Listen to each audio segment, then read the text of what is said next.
starting with the next panel session of the day on digital customer transformation, placing customer experience at the forefront. And before I welcome the distinguished panel members, I would like to highlight a few points of discussion for this particular session. Digital customer journey, how to improve customer journey using digital data and analytics, understanding customer behavior and converting into accountable insights, mapping out the detailed roadmap, digital integration across channels for better customer experience, gamification in customer experience, and many more. And I would now ask all of you to welcome with a big round of applause our esteemed panel members who are experts in this particular domain to come to the stage and deliver the session. In the order of the sequence, I would like to first call on stage Mr. Arpanarghya Saha, CDO, Nippon India Mutual Fund. Can we have a big round of applause for Mr. Shah? Welcome to the stage, Mr. Shah. We are very delighted to have you. Kindly take a seat, sir. Joining him, we have Mr. M.A.Kishen Kumar, Group CTO, Ask Group. Can we have a big round of applause for Mr. Kumar? Welcome, Mr. Kumar. Please have a seat, sir. Joining next, we have Mr. Suraj, Shetty, HD Customer Experience from Ring. Can we have Suraj with a big round of applause? Suraj, welcome again. Kindly take your seat. Joining next, we have Mr. Sushil Ostwal, Vice President Data Science, Motilal Oswal. Can we have a big round of applause for Sushil? Sushil, welcome to the panel discussion session. Kindly take your seat. Joining them, we have Mr. Puneet Taneja, Head Digital, Hero Housing Finance. Can we have a big round of applause for Puneet? Puneet, welcome to the dais. Kindly take your seat. Joining next, we have Mr. Priyam Bose, Global Head, GTM and Developer Products from Truecaller. Can we have a big round of applause for Priyam? Priyam, welcome to the dais. Kindly take your seat. And now I would like to call on stage the honorable moderator of the panel, Mr. Sudhanshu Mishra, Vice President, Business Development, Ozonetel. Sudhanshu, welcome to the dais and welcome to the panel session. So gentlemen, we have a full house power-packed panel here. Sudhanshu, all over to you. I'm sure you are absolutely the right person for this wonderful panel, captain of the ship. All the best, gentlemen. Thank you so much for that glorious introduction, and you've probably set the expectations very high for all of us. It's a pleasure to be here with all of you and have a set of accomplished panelists with me. And it's a very, very interesting topic. It's a very contemporary topic, something that is always being talked about, being discussed. And a lot of people don't know what it means, what it stands for. We were just before the session, we were discussing among ourselves, and we were saying the amount of myths and amount of misconceptions prevailing about this topic, about digital, the word digital per se, what it means for customer experience is infinite actually. So I'd like to set the discussion off by asking a few questions to the panelists one by one. We will probably go in sequence, maybe starting with KK and Arpan, like that. And everybody will speak on the topic for about 2 to 3 minutes, and then we'll discuss on the topic as it progresses, unfolding various nuances about it, unfolding various aspects of it, and talking about what it means for the customer experience, what it means for the business per se, what it means for the security and the compliance aspects of the entire ecosystem, and how technology is enabling better experiences for everybody on the whole, better, safer, and more reliable and enjoyable experiences for everybody. So that is going to be the crux of the discussion as I see. I invite all of you to raise your hands and ask questions whenever you feel like. Or maybe we can just do one round of discussion and then you can keep your questions for the end. We'll have about 10 to 15 minutes depending on the time we take to talk here to answer your questions. And it's always good to be interactive here and so that we know you are listening and not sleeping after the breakfast. So with that, I'd like to now start with KK. KK is probably has the longest and the deepest experience in technology and in the financial sector. When we were discussing before the event, we realized that among us, we have people who come from 3 different generations of this industry. And that gives us an added advantage or added flavor of what this industry has gone through and what digital has come to mean over the years, starting from the 90s to the 2000s and the last 1 decade. And again, COVID has brought about an amount of disruption that one had never imagined. So we'll try and bring in all those elements as a part of our discussion. And I'll open the floor by asking KK to talk a little bit about this topic. Your experiences from the 90s onwards, what do you think how digital has transformed the industry? Thanks, Sudhanshu. This is a very interesting topic, and this has been there for quite some time. In my experience over the last 25, 30 years that I've seen, digital has always been there with various banks in various forms. The major difference that I could see today in digital is the proliferation of the internet and the availability of services. So technically, you would have used internet banking and other kind of stuff way back in the 90s, 2000s, corporate banking. All these kind of things were prevalent, including revenue generation. So if you say that how many customers came in through each channel, like for example, you had ATMs, you had point of sale, you had internet banking. Actually, the guys used to have in the business a person who would actually drive channel sales, and you are supposed to justify the return on investment. But with the proliferation of internet, with the proliferation of mobile over the last few years, let's say from 2008 onwards, or earlier also mobiles were there, but with the 2G, the 3G, the 4G, and now we are having high hopes on 5G. But the way in which these things have proliferated and the way availability of technology in terms of infrastructure, in terms of hardware, has really changed or catapulted the word digital into a different arena. Today we are talking of digital right through the organization. It cuts across the organization. When you say digital, when you say customer experience, when you say this thing, it's just not one part of the story. Previously we used to have operations, we used to have the front end business running these things, but cutting across things, breaking the silos, putting these things, giving customers new experience, but it's just not the front end. You have to deliver the same experience in the back end as well. The ability of the operations team to ensure that they are able to do things quickly and make things happen is one of the key things that a digital enterprise requires, and that's what is making the change. The business technology integration, the business technology interface is something which is driving technology into a big way. The second important thing was, in those days, data was independently considered. That data used to be considered as a part, you used to run campaigns, you used to run all these things.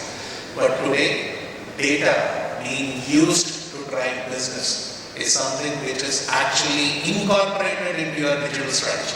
It cannot be an independent business. So data is the new oil. Before it got proliferated and before somebody said that, the point is it was always used in various forms, but integrating it to digital, understanding customer interactions, getting things together, and those are some of the areas which I think is a major thing. And the last but not the least, the most important thing is the proliferation of technology by our government, whether it is Aadhaar, whether it is the CKYC, whether it is the SEMI, whether it is the new age fintech companies which I really love and who have done a lot of work, which I see even today when we have seen things outside here, that's fundamentally driving the next generation of business technology along with the data. Thank you. Thank you, KK. And I like the way that you brought in the environmental changes that have come to come to light in this recent years and change the whole environment for all of us. I'd like to now go to Arpan.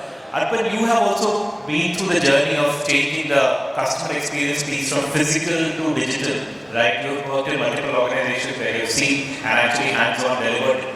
I'd like to understand what kind of challenges, risks, and advantages also it has thrown up, and how do you see the future looking forward from here? What are going to be the immediate challenges of digital in the near future? Sure, thank you, Sudhanshu, and thanks, KK, for that input. So, if you have to look at it, I always say this, and very proudly say this: if you spell the word digital, it has IT in between it. Therefore, digital and IT are co-joined at the hip from day minus 100. Right? So let's be first very clear about it.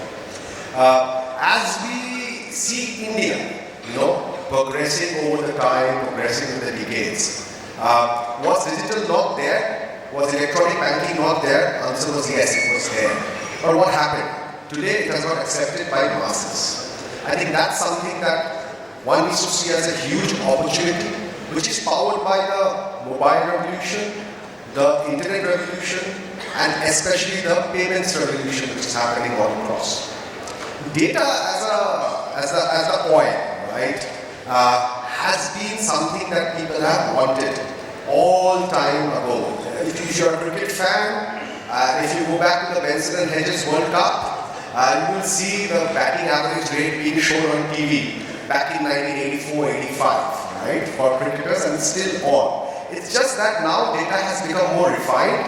There is a way of showing data in a very different way, and digital, along with data analytics, has been able to create a platform for the customer which uncomplicates. I think this is a very important word. We as digital practitioners, tech practitioners, need to uncomplicate for the customer. And the mantra that we need to follow is, we need to be a digital ecosystem which is friendly, futuristic, and frictionless. I think this is what is going to help organizations to adopt. And this is one of the main reasons why a lot of physical environment has moved to digital. Take 15 years before, people used to walk into banks to drop a check, right? Today you don't order for checkbook. Everything is happening online, right? The e-commerce and the mobile commerce taught us during COVID on how to get the best of snacks even during a lockdown. Education went online and our children learned. So I think what digital and technology has been able to create a foundation, saying that anything which is physical, digital, or phygital, as one would say, right, can be combined together to give the best of experience and effect to the society as a whole. And India is one of those societies where we can proudly say that this population, this 1.4 billion, has adapted very fast. Okay, so from black phones to smartphones, from weather forecast to data analytics and machine learning, I think this is a time of a boom and revolution. But fundamentals have remained the same. That's what I think. Thank you, Arpan. Thank you so much. I now go to Puneet actually. Puneet Taneja, who's from Hero Housing. He's seen the customer journey transform over the years as well as having been a part of banks and financial institutions. I'd like to understand what your experience has been and what kind of changes and challenges this has thrown up for you in the last 2 years. Thank you, Sudhanshu. So, we all have seen how digital has transformed the way we access financial services. Most industries have been impacted by it. Financial services is no exception. My co-panelists have talked about how digital has created an impact in the overall ecosystem over the last 25 years. So, what my view would be, even though the transactions and the services have largely moved digital, and once you are able to acquire a customer, you have all the services available to him. However, acquisition of a customer on the digital platform still remains a challenge. Yes, we have online PA platforms, we have online credit card journeys, we even have online home loan journeys, so to speak. However, there is a fair bit of human intervention involved when we are talking about these digital journeys. So once the customer has been acquired, yes, all the services are available on the click of a button. But I think we jointly as an industry still need to do a lot of work on the customer acquisition without any human intervention at all. So this is one.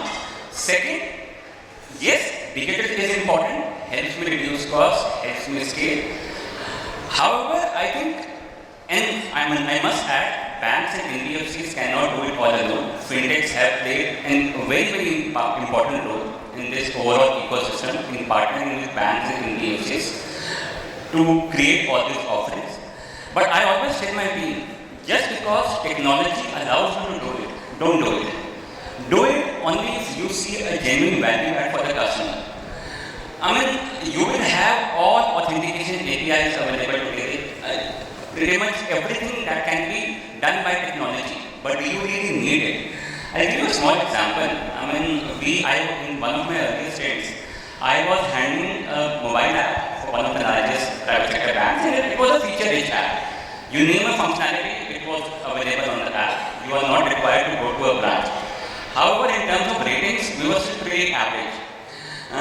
What we realized over a period of time was, yes, are those functionalities required? They are very much required. I mean, I need to be able to offer a functionality for change of email ID or change of address or applying for a social security scheme, everything. But, I mean, frankly, why do customers access a mobile banking app? Number one, they should be able to log in. They should be able to download statements. They should be able to open FDs. I should be able to open my, send an account statement or email to myself. That's about it. I mean, 95% of the time, this is why you need a mobile banking. First, why do you need a mobile app? To download statements, right? To be able to open the FDs. This is why we go to a mobile banking app. Make those functionalities work. 99.99% of the time, that functionality should definitely work. So, what we did, we stopped all the new functionalities that were coming on the mobile app. Took one sprint of a project only to deliver this. Make sure that the app opens every time. It never stops. Once the project was live, in the next 1 month, we were able to take the rating of the app from 3.5 to 4.5. So the point that I am trying to drive here is, yes, technology will allow you to do everything. You can bring all the functionality on your digital channels. But please make sure what is the customer value that you are deriving out of it. I'll just add one more example. So right now I work for a housing finance company, and we are building a digital onboarding journey for housing loans. Right? So, again, like I said, when we discuss, there are a lot of APIs available, Aadhaar APIs and PAN APIs, Aadhaar PAN authentication and everything. I think what's most important is, once a customer lands upon a platform, do I need all those functionalities? Definitely. I do not want to be seen as someone who's not embracing technology. I need all those functionalities. But frankly, how many times do we all apply for a home loan in our lifetime? Once, twice, at max 3 times. When I am coming to a portal applying for a home loan, I will make sure I have all my documents.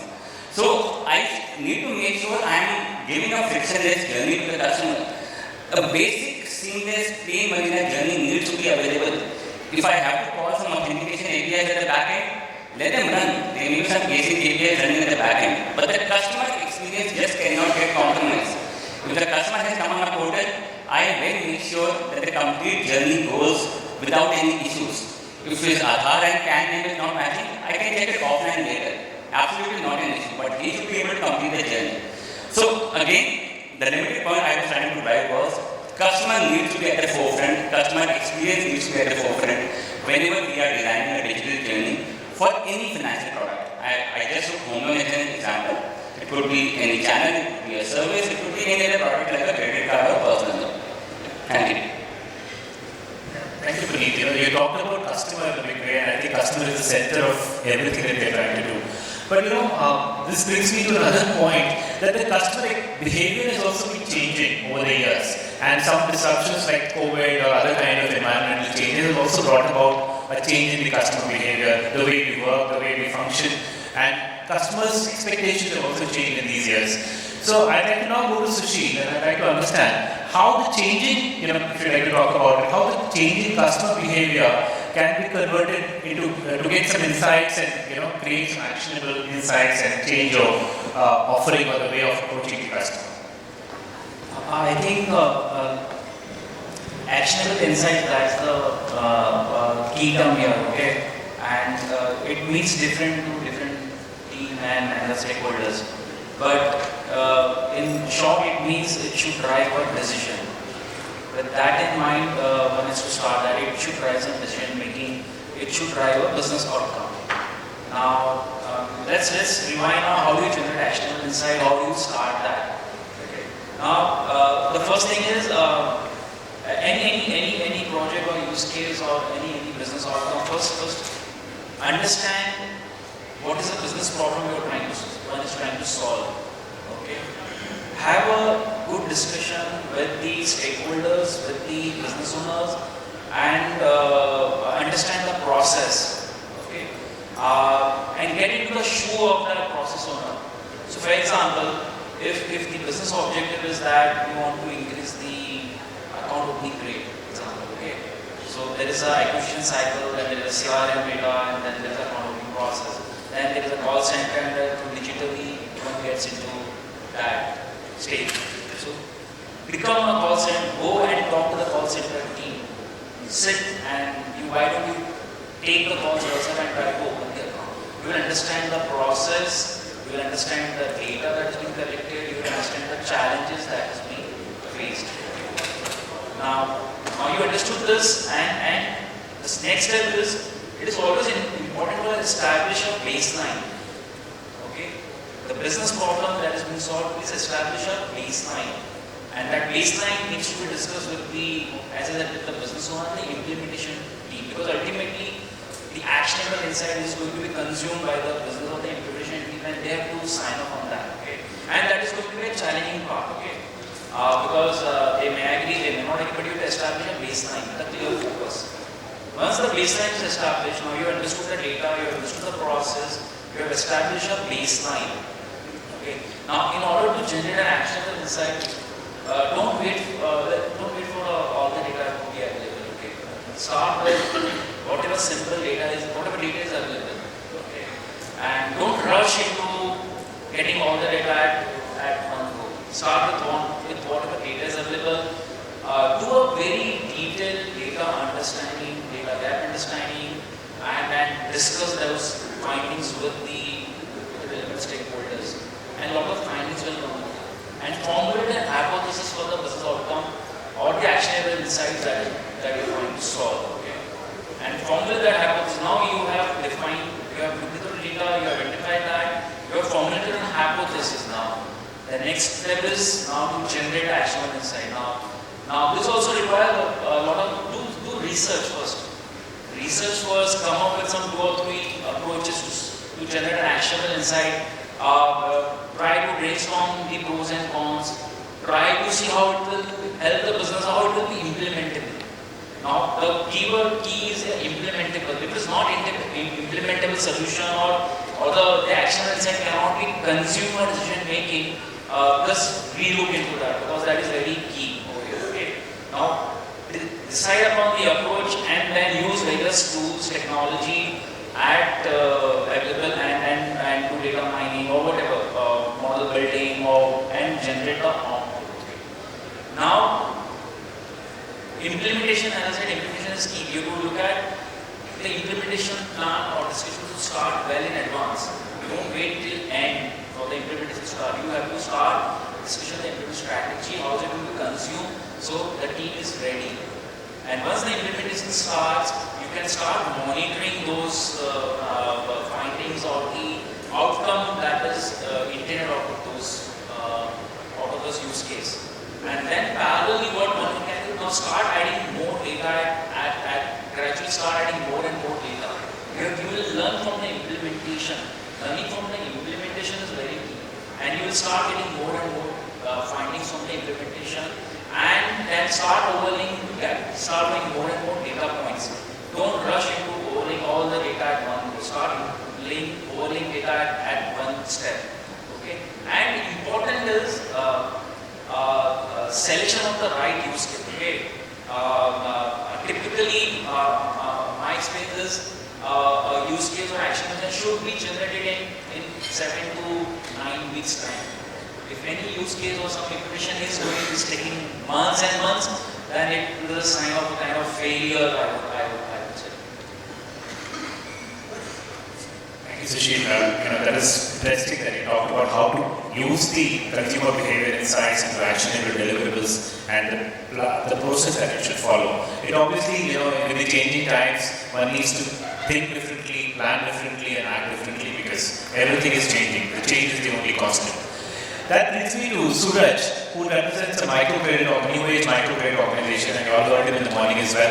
Suraj, I'd like to, you to share some of your experiences about how a detailed digital roadmap can be created, across channels to deliver better customer experience. Because your customers, I'm sure, come to you and interact with you across multiple channels, and you want to give them a seamless experience. You want all of them to feel delighted when they deal with you.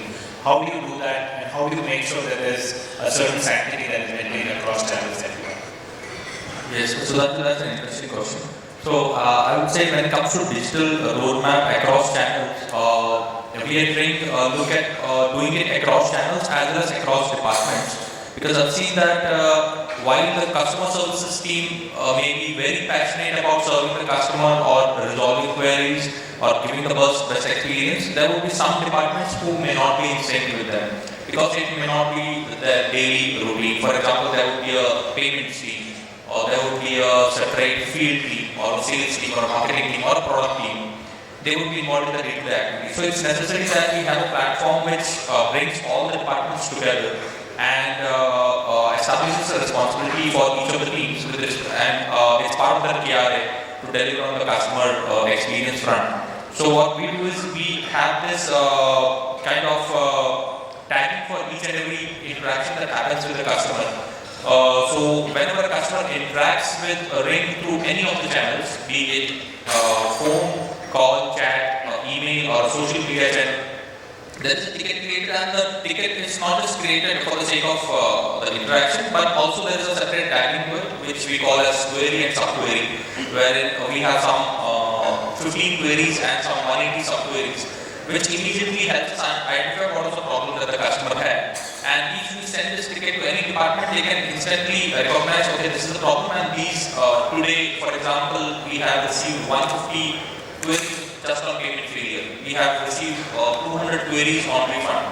So this is something that can be analyzed instantly, and responsibility can be assigned to departments that this is where the app is failing, or this is where a particular department or a particular technical failure is appearing. So the company or the team in specific can track where is the experience getting damaged. So which part of the customer journey the experience is getting hit, or which part of the customer journey the experience is getting enhanced. We are able to track it on a daily basis. In fact, we are able to track it on an hourly basis. So that's what we do. So to start with, the tagging is very important because the customer is the first point of contact. So whenever something is down, it's the customer who informs you first. So for example, if your payment gateway is giving an error, it's the customer who informs you first. So the technical team may come to know after 1 or 2 hours when they look into the logs, but it's the customer who raises it first. So it's necessary that as soon as an alert is raised, it travels to the entire different departments and reaches them first so that they can act on it faster. Second, I would say is when we say integration across channels, API integration is very important. So there are 2 ways to look into it. One is that a lot of people have a suggestion that there has to be one single platform across all channels so that we give a seamless service. But most of the times, you can see companies have already, they have a running relationship with the vendor. So they have a running relationship with the chatbot vendor, they have a relationship with the CRM provider, or maybe a calling solution. So they may not have a single platform. So it becomes very necessary that we do API integration across all channels that are present. So at present, if I say offering, we have around 4 different vendors available for chat, for ticketing, for calling, for email, for social media. But all these are integrated across through API integration, and they work seamlessly. So no matter where the customer approaches, the other departments immediately come to know through this integration. Third, I would say there is a human element involved in delivering a seamless experience across channels. Apart from the platform, of course, platform automates things, but there is a human element involved here. So to tackle that human element, what we do is we have a team. So there is a testing team in IT. They test the product day in and day out. But there is a separate team which is inside the customer services team. We have around all the employees in the customer services team. There are around 200 employees. Every 200 employee is a customer of the company. He has availed credit. So what I have done is there is zero interest, there is zero processing fees, there is zero charges to the employees just because they are employees. What benefit the company gets is we are able to get live data from them on what is the problem that they are facing while application, what is the problem that they are facing while making the repayments, Did they get a message at the right time? Did they get a call at the right time? All these metrics flow into us on a live basis. So I think human element is also part of delivering the right customer experience, and it's necessary that we involve the employees, especially on the customer services front, to use the platform daily, day in and day out, because when an employee uses the platform, he knows what kind of problem the platform is giving. And next time when a customer comes to him, he is able to instantly resolve it. So previously I remember when the employees were not aware of the platform, if a customer calls them and says, sir, मुझे technical issue आ रहा है, ये screen load हो रहा है, then he says, okay sir, I will get back to you, I will check and get back to you, and then there is a 24-hour time where we will check with the technical team. Now the employee knows why this error is coming, because he himself has seen the error. So if he instantly says, sir, this is the solution you need to do, this is what you need to do. So they are aware about how the platform works from sign-up stage till loan repayment stage. So this is what we achieve by making the employees become customers. They know about the process, they give suggestions day in and day out, etc. And finally, I would say also there is a mood element which we track to ensure that the customer is getting seamless experience. So every interaction that the customer has, there is sentiment analysis that happens, which helps us track the language that the customer is speaking in, as well as the mood of the customer. So we are able to track out of 500 customers who interacted with us, how many customers were not in the right mood. They were irate, or they were happy, or they were in the normal mood. And second is, which language are the customers interacting with us? So if someone is interacting with in Tamil or Telugu, then we ensure that all future communications to the customer, SMS, IVR calls, go in the same language. So this is how we. So it's a mix of technology and. Thank you, Suraj. Thanks for that, insightful message. I want to now go to Priyam. Priyam comes from Truecaller, and at Ozonetel we work very closely with them. While the advent of technology and advent of digital in all our spheres of working life have brought about a remarkable change in the way we function, the speed of gratification, the speed of service, and everything else. However, in spite of being a highly regulated economy and a highly regulated country, we still always have the risk of the wrong kind of people taking advantage of the ease of doing business or the ease of the technology reach to this space. Truecaller has been a pioneer in helping organizations deal with such things. So I'd like Priyam to speak a little bit about how this has affected the current economy and what kind of things, what kind of challenges NBFCs in particular and other financial services companies have to go through. Yeah. Thanks, Sudhanshu, and great to see all of you here today in spite of the rains and the showers since yesterday in Mumbai. And so in Bangalore, they said it's become the city of lakes from city of garden. So yeah, there's a lot of random changes happening on post-COVID in a lot of areas. But one thing, as we all talked about here, is the fundamentals, right? Like we saw in the 1980s and 90s, the Wipros and the Infosys of the world brought in the technology or the IT revolution, solving for the fundamental challenges which enterprises went through.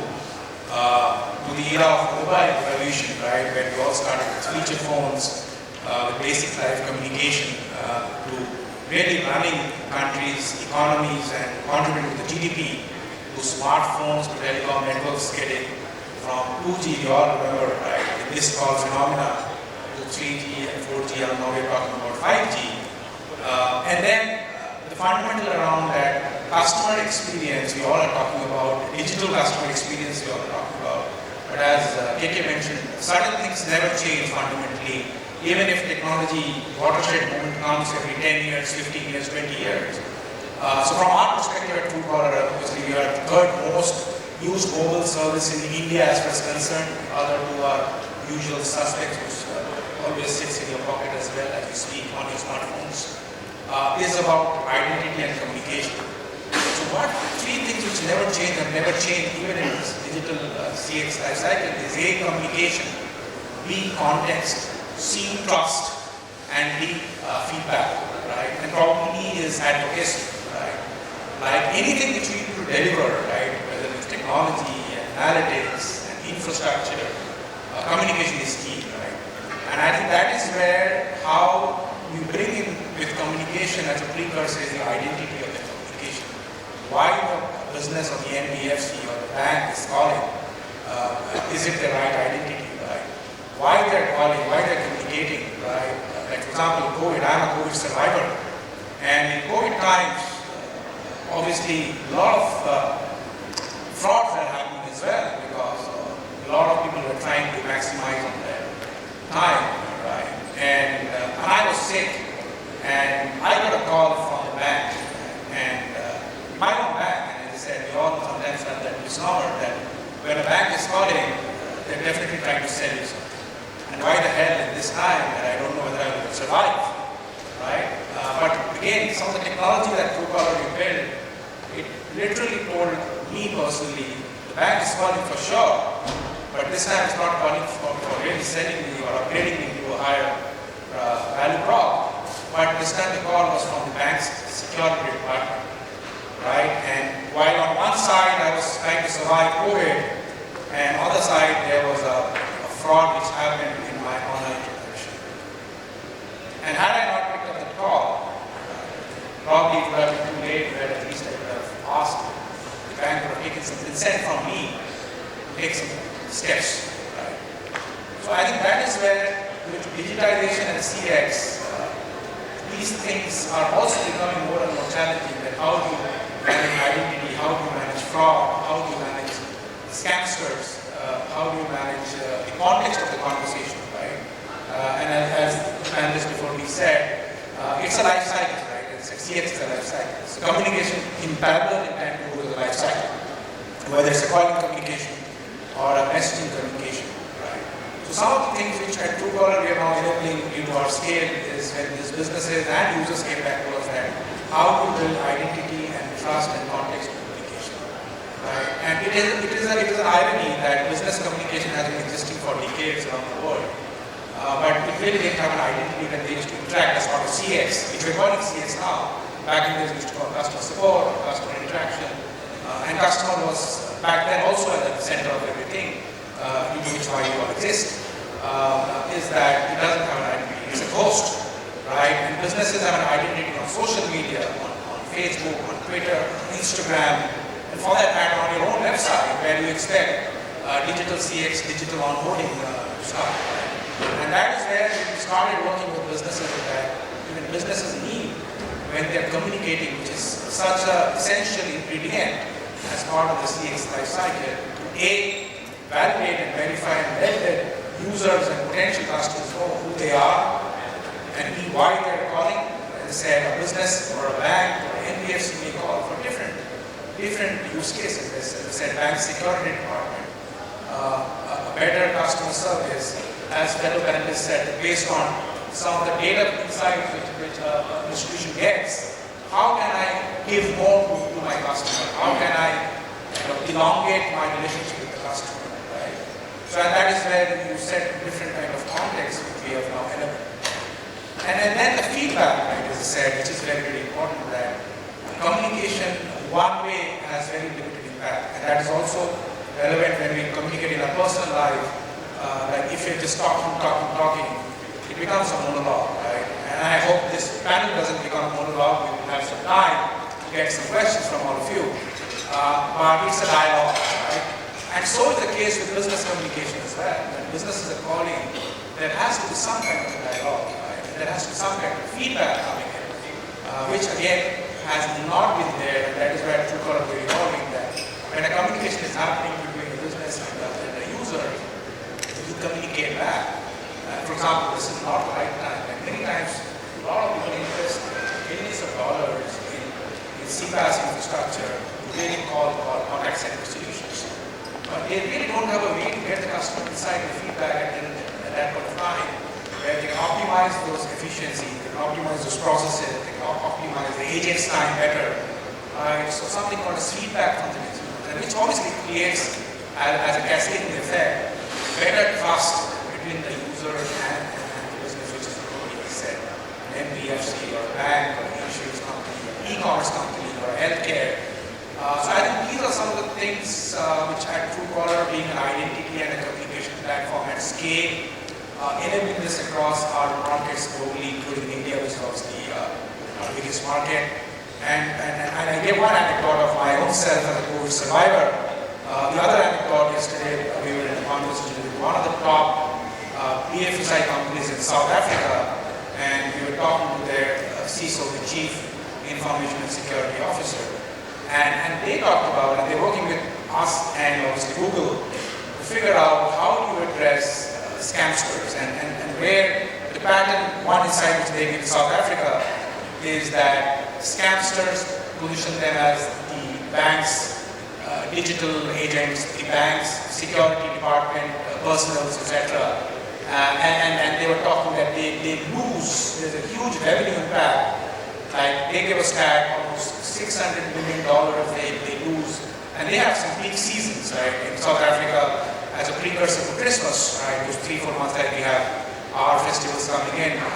So that's where it peaks up, right? Where people are impersonating and so, calling them as banks or NBFC's agents and trying to con the users, and where there's a lot of money lost, stolen, and obviously there's a huge revenue impact on businesses. And then they're talking about how we can really use identity and context when they're interacting with such customers. So that's one part of it. And the other part of it is customer advocacy, right?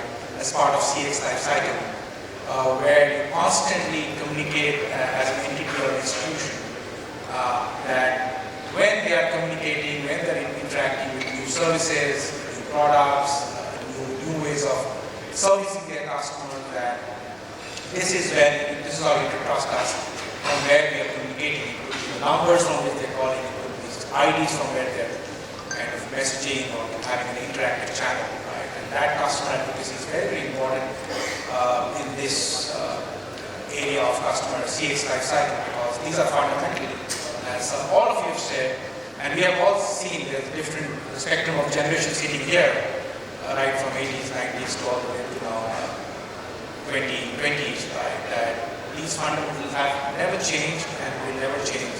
So I think that is what I would like to highlight as part of this conversation. Communication, context, trust, feedback, and advocacy even matters today to have impactful, sustainable, more importantly, CX life cycle. Thank you, Priyam. Thank you. We are actually running short of time, but I wanted to give other panelists another few seconds for any thoughts. I want to start with KK quickly in 30 seconds. You've seen, you have a depth of experience, of course. You talked about how fundamentals have not changed, although a lot has changed in terms of the look and feel of doing business. So, there's a lot of hype around digital as well. A lot of the terms around digital get bandied about without making a core fundamental change to the process or the customer experience. How do you go through the shaft and find the meat in the way the digital transformation is occurring? I think it's a lot of change, and I think the change is for good and better.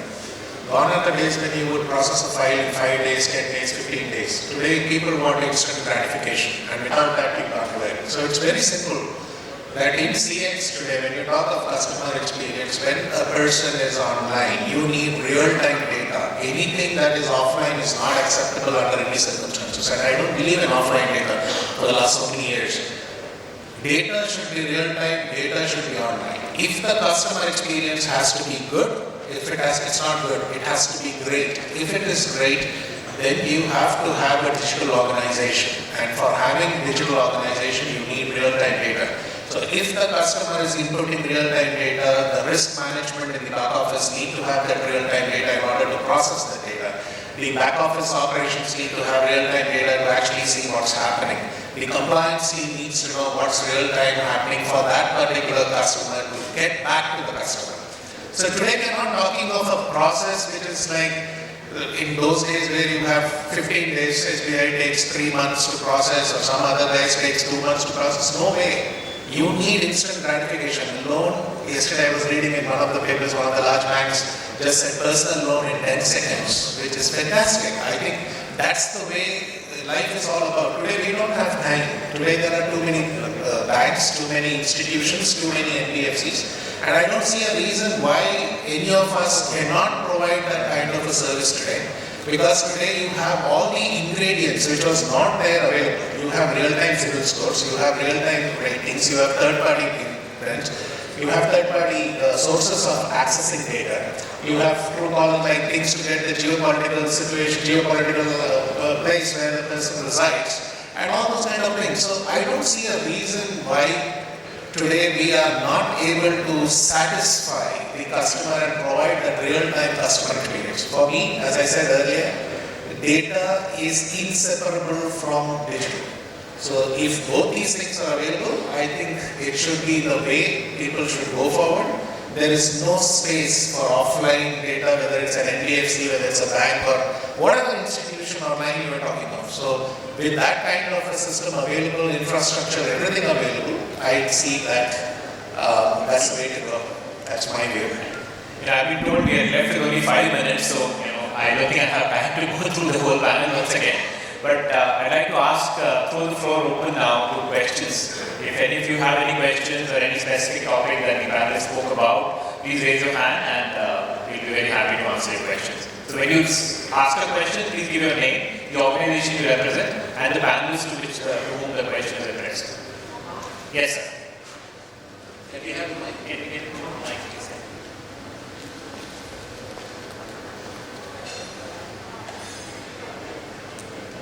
This is a question for the panel. We are B2B NBFCs. We're basically very, very small volumes, but very, very high ticket sizes.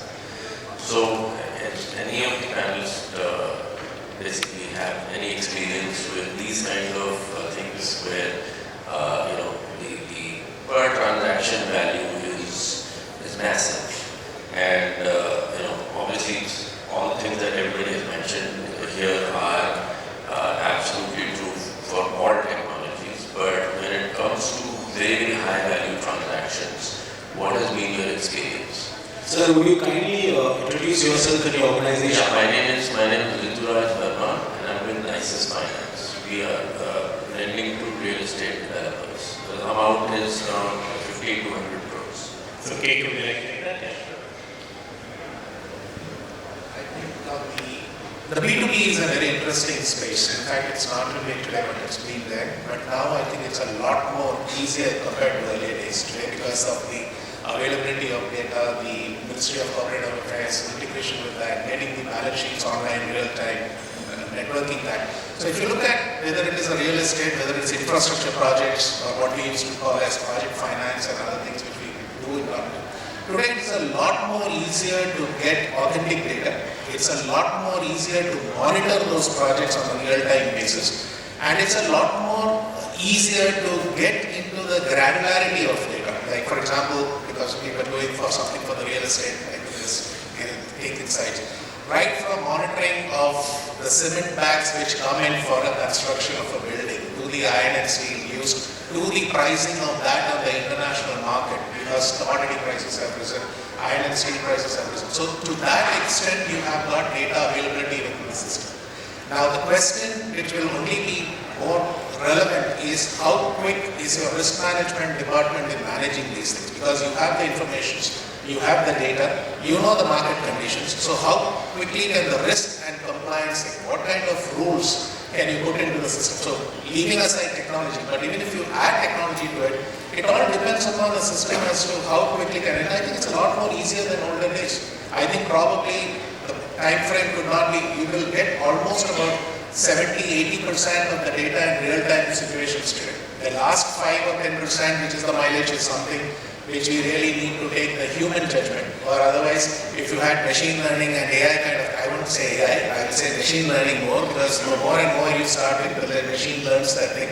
So once you get into those kind of things, you have a lot more propensity to actually provide more roles, reduce the risk. You can also have, you also have today institutions like Saha and other things which provide you bank data and other things for each of your lenders.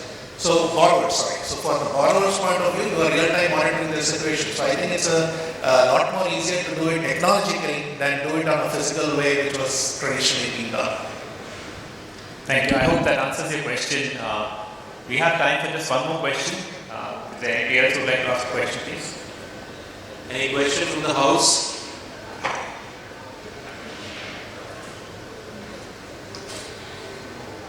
Yes, sir. So please do introduce yourself and the organization, and question to which panel member, or if it is generic to the panel. It will be generic. My name is Saha and I am from Iron Mountain. Hi. So the question is, we are talking about this industry, digitalization, becoming digital more and more. How is the industry planning to take care of the data privacy too, in tandem with growing fast? And it's open on any panelist. Who would like to take that? I think data privacy is a global issue. Already there in GDPR and other things which has already been implemented globally, but even including in one of my most curious this thing was when Germany decided to implement its own GDPR instead of following the global rules. Now in IDPR, which is there in from 2019 onwards, we just have to see how easy it is to implement. In fact, yesterday's message says that it will have a lot more detail and a lot more easier to look at how to implement that.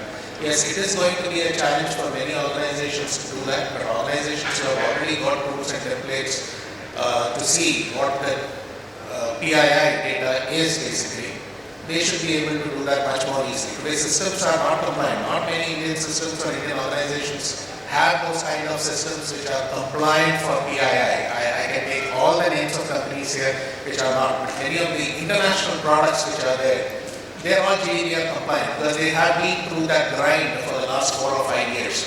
So we will face a huge challenge. If somebody decides to implement it in the next 6 months, or the government gives you a time of 6 to 8 months, most of the banks and NBFCs will be studying for changing those things in the core systems.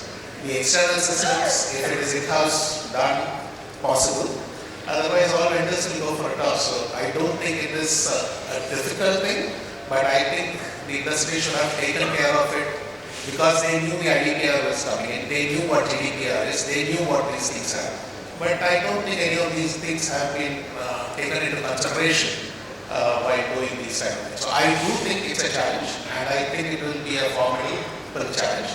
And I'm sure most of them will try to do a Y2K kind of things, make hay with the sunshine. So that's where the problem is. So I think the growing awareness around it is going to definitely drive the change, and maybe Puneet wants to add something. Hello. Yeah, in addition to what KK mentioned, while GDPR, of course, is a guideline in Europe and many banks need to comply with it, over here in India as well, data privacy is an evolving concept.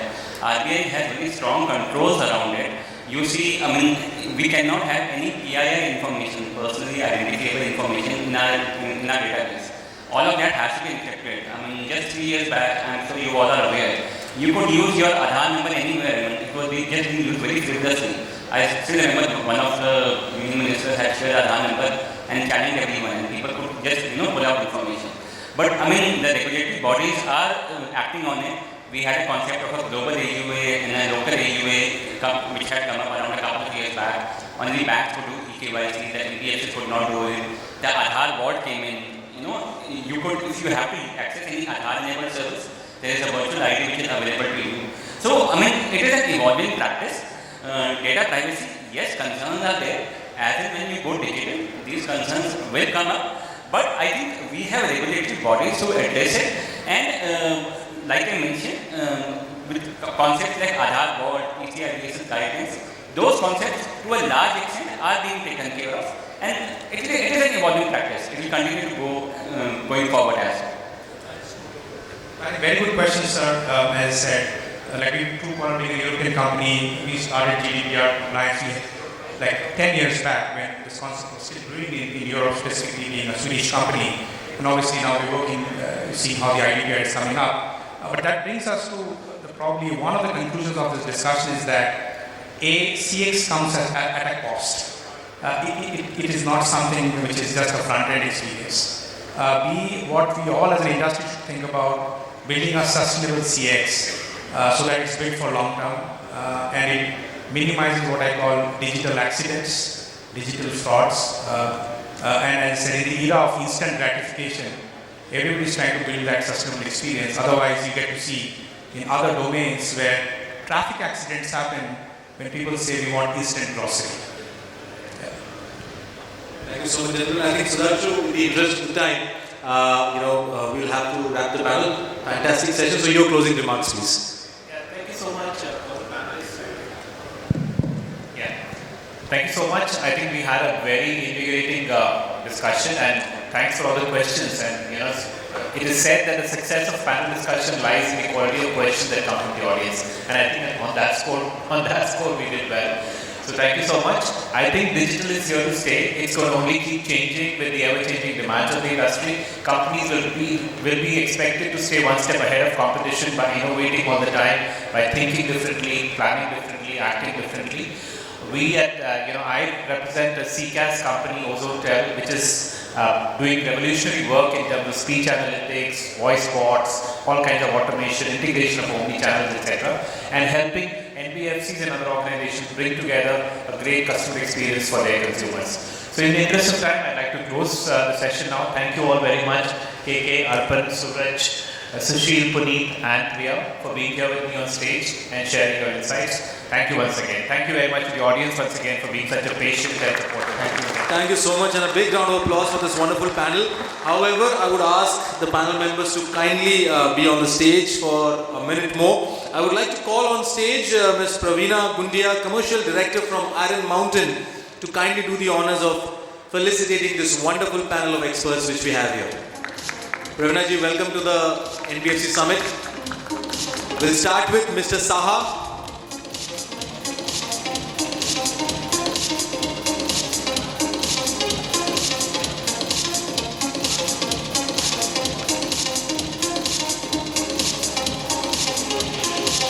Mr. Kishen Kumar.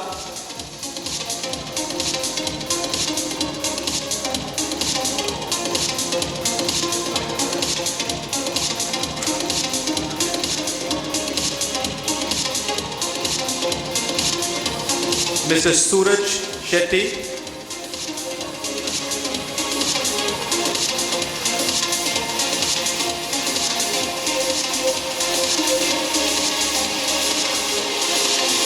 Mr. Sushil Ostwal.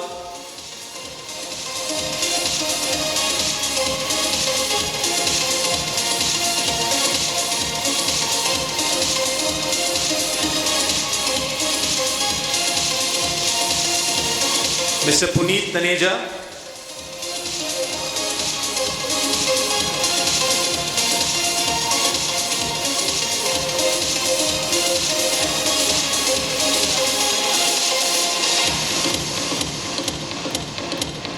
Mr. Priyam Bose.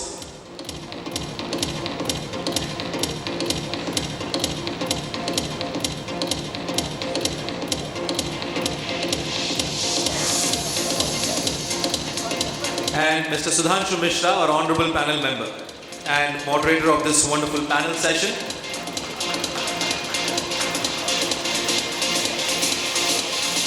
Can we have a group photograph of the panel with Praveena ji also?